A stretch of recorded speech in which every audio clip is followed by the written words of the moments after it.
Let's talk about menopause. I know I'm a guy, and this is a show about money, but here's the link. I am a guy of a certain age, and so many of the women around me, friends, coworkers, dealing with menopause is a huge issue. It's a huge health issue, but it's also a financial issue for a whole bunch of different reasons. The Menopause Foundation of Canada released a report looking at menopause and work in Canada and found that unmanaged symptoms cost the Canadian economy somewhere around $3.5 billion a year. Trish Barbato is the co-founder of the Menopause Foundation of Canada, and she joins us now. Hello there. Hello, great to be here. Why did you decide to quantify the impact of menopause? Well, we really felt strongly that workplaces need to get engaged in this conversation. It's not just about women talking about it, it affects the entire economy. And we were hearing, and we continue to hear from women every day about their lost income, promotions they can't take, they have to go to part-time. There's just such an impact of menopause symptoms on women's career and their career trajectory. And we wanted to know, well, what is this costing our economy? So that break down that total for us. What factors did you consider? Where does that Mhm. $3.5 billion number come from? Yeah, so we worked directly with Deloitte on this, and the data came from material that we had from our first report, The Silence and the Stigma. The data was also collaborated by data that was available out of the UK and also in Australia, where they have made some effort to quantify this as well. In Canada, we have approximately 540,000 lost days of work due to menopause. So this is women calling in sick, short-term disability, etc. We have lost productivity in the $240 million range. Mm, And then we have a huge amount of that 3.5 billion that is on the backs of women, mm, meaning it is women's loss of income because they are a consultant, they are a freelance person, and mm. they now can't do the amount of work that they've done. They go from full-time to part-time. They do not take promotions. They do not take jobs that require more work, more effort, more concentration. And I don't know if we have time, but I think it's important as the before statement is to think about some of the symptoms that affect women so dramatically. And I'll just use myself as an example. So when I was Mm. in my 20s, I said, I'm going to become the CEO of a publicly traded company. That was my goal. I Mm, was on trajectory to do that.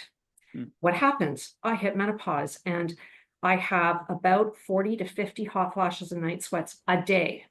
I wake up every 20 minutes in a huge sweat. Mm. I have brain fog. I have anxiety. I have mood swings. I have 30 symptoms Yeah. that no one can seem to help me get under control. When the opportunity comes to become the CEO of a publicly traded company, I cannot take it. Completely impossible. I am debilitated.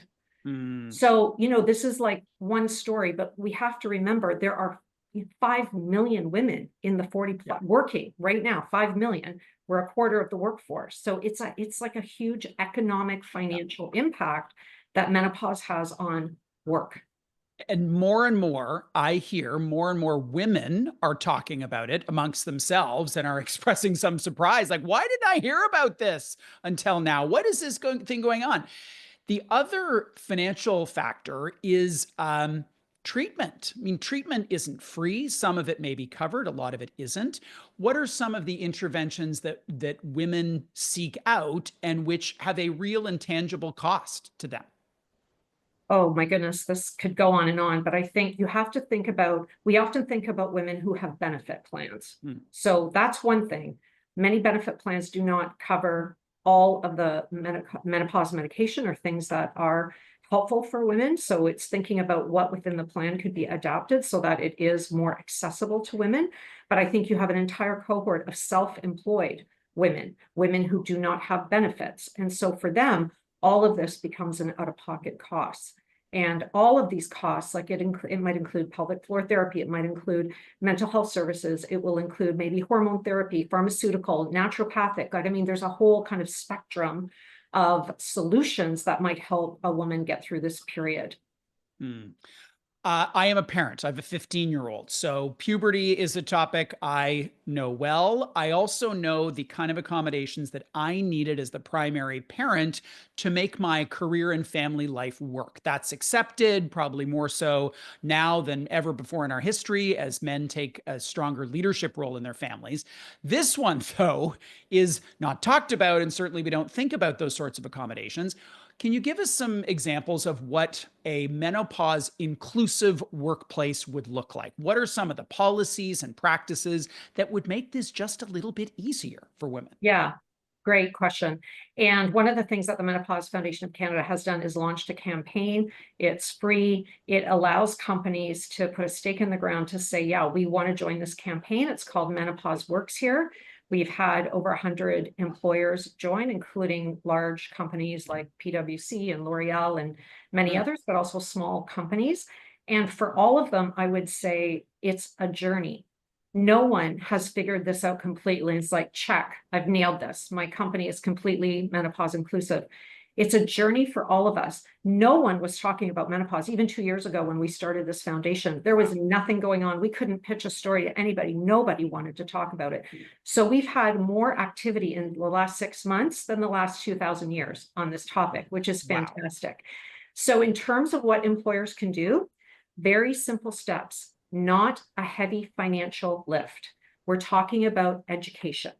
Let's educate our workforce about this so that they understand what even women don't know what menopause is. They sort of know you don't have a period, but they don't understand the peri portion of menopause and then Mm. menopause and then postmenopause and what the different symptoms and risks and that kind of thing on. So understanding how that relates to work, I think is a really great start, just basic education. And it's men and women because supervisors need to know, leadership Yeah. needs to know, et cetera.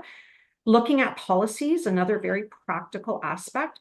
I am the CEO of Arthritis Canada. And when I looked at our policies, the word menopause was not mentioned anywhere. Mm. So just acknowledging it. And what we did is we just added it to an existing policy so that there was an understanding of how women might need accommodation regarding that. I think making it not so stigmatized so that people feel comfortable talking about it. And it could be that a woman just needs more time in the morning. Like, again, I'll just, as an example, I had to eventually ask my CEO, like I could not get to work by 8 a.m. I couldn't do it. Mm. And I said, can I come in later and work later? And, that was not a problem. And that was great. So that's just one example of what women might need. They might Right. need, we might need other accommodations, but those are just a few simple examples of how to be Mm. more menopause inclusive. How do you recommend women, think about disclosure? I can imagine it's a very personal question for the woman herself and also specific to an organization. Like, what's that Yeah, like, I love that in the question. world that I'm walking into every day? Yeah, I love that question. I would say most women would say it's going to be a strike against you. We have so many strikes against us already. Do we really want to have this conversation? Do we really want to disclose? We hear this all the time. So I'm not saying it's easy. And I think you have to proceed with caution. You really have to understand the culture of your organization and who you have to speak to. And I think it's really important for the woman to think about self-reflect. What do I need? What are the symptoms that are impacting my work? What do I need that will help me so that if they are speaking to a supervisor or HR, they can be really clear. This is happening. I need this to help me. Yeah. We've only got a minute left. Many organizations still are led by men. There is a gendered dynamic here. We simply don't have the lived experience. We haven't dealt with the symptoms. None of us have. What would be your call to action for people like me in leadership roles who have a say not just on policies, but on culture, norms, and practices? Yeah, my call to action is that every man knows a woman who is going through this or is going to go through this. It's all of us. Like, women may not get pregnant. They are going to go through menopause. So my call to action is to see the opportunity in this. You've got women who are smart, who have great experience, who are wise, who have mentored, who have coached. You want to retain them. You want them to break the glass ceiling. You want them in senior leadership positions. You want to have all of this happen within an organization. helping women through menopause when it hits right at the apex of their careers, 45 to 55. I mean, we are right there, smack in the middle of it. Yeah. It's an imperative for business success. Really compelling stuff. Trish, thank you for your leadership on this. And thank you for taking the time to talk to me today. My pleasure. Thank you for bringing the topic up. Trish Barbato is the co-founder of the Menopause Foundation of Canada. And she joined me to talk about A, the economic cost, but B, the steps that employers can take to make this just a little bit easier for women.